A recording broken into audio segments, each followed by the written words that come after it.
पूरे शरीर के अंदर से जैसे जीवात्मा को निकाल दिया जाएगा, इसी शरीर को चिता में जलाया जाएगा, जल जाएगा।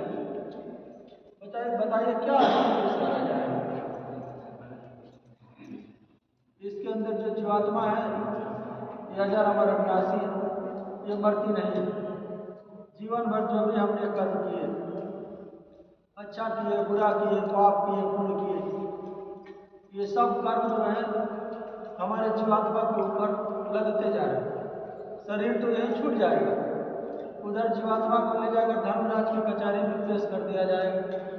और जो भी आपने जीवन भर कर्म किया, जैसे बच्चा 5 साल का जब हो जाता तो ऑटोमेटिक कैमरा, कुदरती कैमरा चालू हो जाता और वो सिनेमा के रील की तरह से पूरे जीवन भर वो छपता रहता और वहाँ पर वो रील दिखाई जाएगी।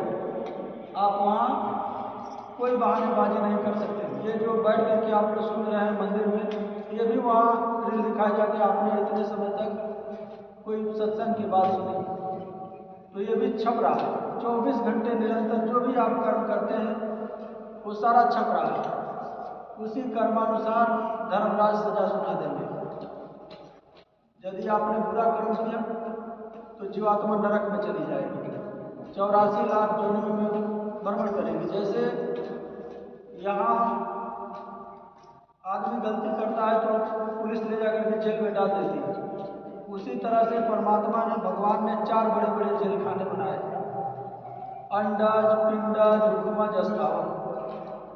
अंडज का मतलब जिनकी उत्पत्ति अंडे से होती है, गौरैया, कबूतर, सांप।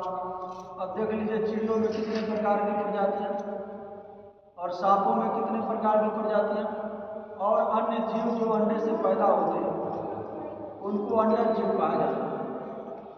एक उपमज जीव होता है जो गंदगी से पैदा होती है, कीड़े मकोड़े।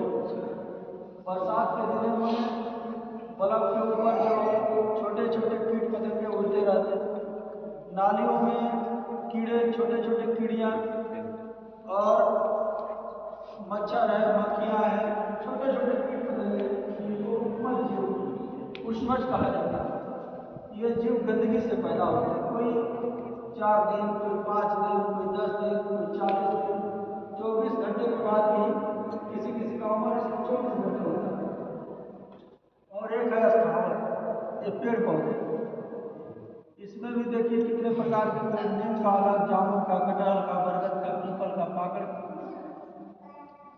और छोटे छोटे कीट पतंगों में भी कई प्रजाति। एक होता है